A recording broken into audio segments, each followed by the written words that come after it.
Imagine waking up in the middle of the night, your heart pounding, your mind racing, replaying that one scenario that you can't seem to shake off. It's not real, yet it feels so powerful.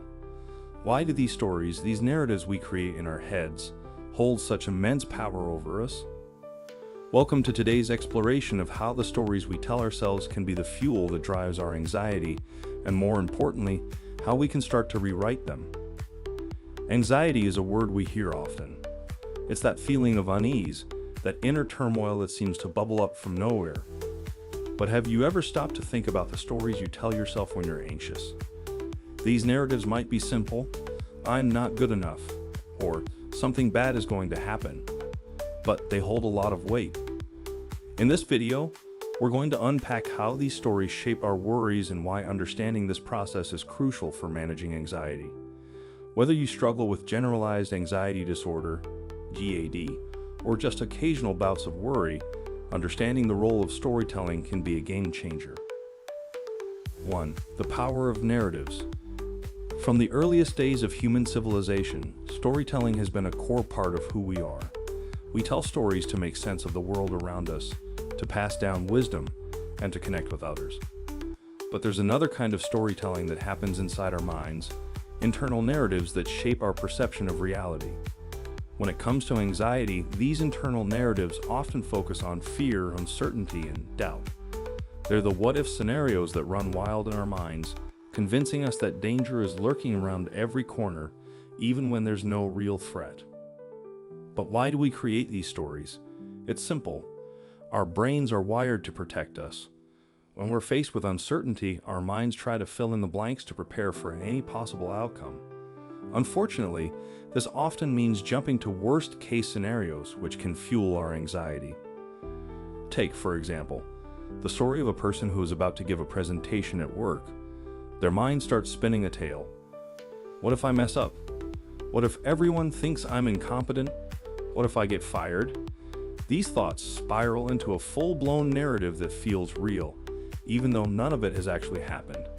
The person's anxiety skyrockets, all because of a story they've created in their own mind. It's important to recognize that these narratives are not facts. They're interpretations, our brains attempt to make sense of a situation, often influenced by past experiences, fears, and insecurities. The problem is, these interpretations can feel so real that they start to shape our emotions and behavior. 2. How narratives amplify anxiety. Let's dig deeper into how these narratives amplify anxiety. When we tell ourselves a negative story, our body reacts as if the story is true. This is known as the mind-body connection. Your thoughts can trigger a physical response in your body. Your heart races, your muscles tense, your breathing becomes shallow. This physical response reinforces the story, making it feel even more real. For instance, consider someone who has social anxiety. Before attending a social event, their mind might create a narrative. Everyone will think I'm awkward. I'll have nothing interesting to say. They'll notice I'm anxious and judge me for it. This story triggers anxiety symptoms like sweating, trembling, and a rapid heartbeat. The person might then avoid the event altogether, reinforcing the idea that social situations are dangerous. The more we buy into these stories, the more power they have over us. It's like feeding a fire. The more fuel you add, the bigger it grows.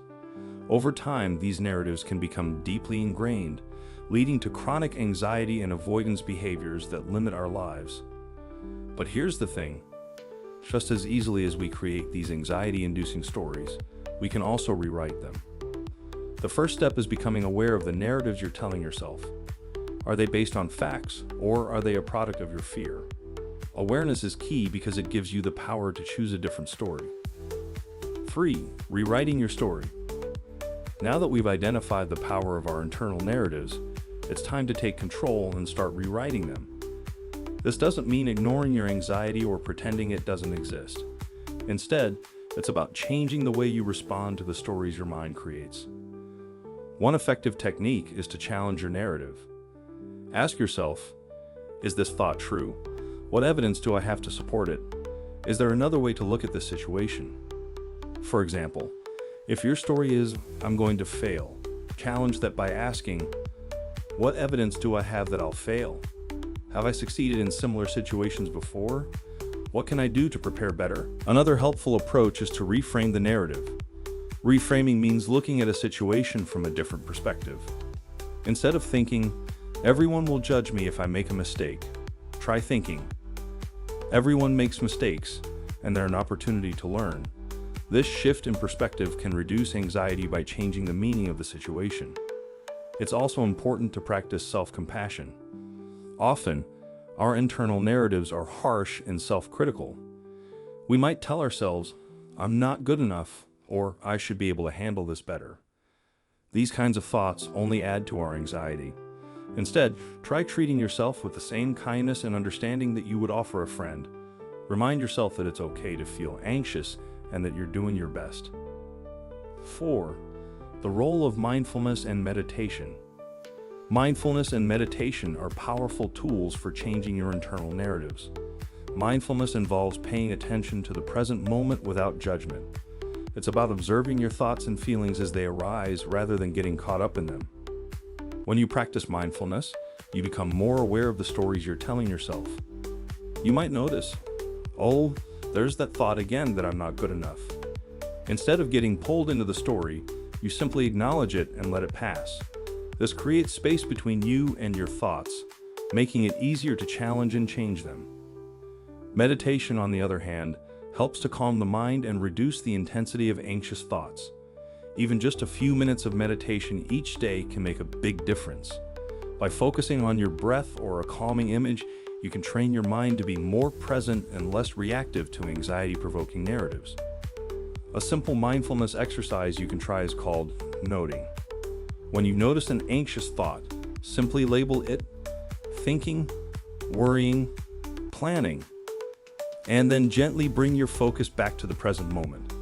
This practice helps you become more aware of your mental patterns and teaches you to approach your thoughts with curiosity rather than fear. 5. The role of gratitude in shifting narratives. Gratitude might seem like a cliché, but it's a powerful tool for rewriting your internal narratives. When you focus on what you're grateful for, it shifts your attention away from the negative stories and helps you see the positive aspects of your life. Research shows that practicing gratitude can reduce symptoms of anxiety and depression. It works because it rewires your brain to focus on the good rather than the bad. By incorporating gratitude into your daily routine, you can start to create a new narrative, one that's grounded in positivity and hope.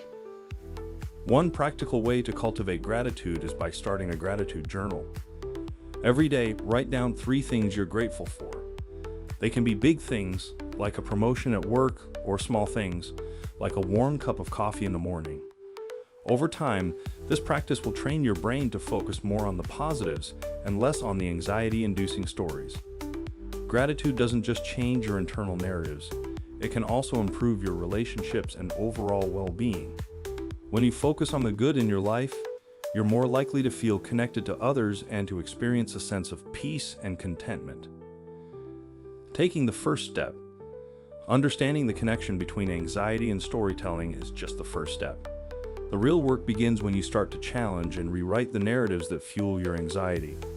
Remember, you have the power to change the story you tell yourself. So the next time you find yourself spiraling into anxious thoughts, pause and ask yourself, what story am I telling right now, and how can I rewrite it to serve me better? Thank you for joining me on this journey today. If you found this video helpful, don't forget to like, share, and subscribe for more content on mental health and personal growth. Let's continue to rewrite our stories together.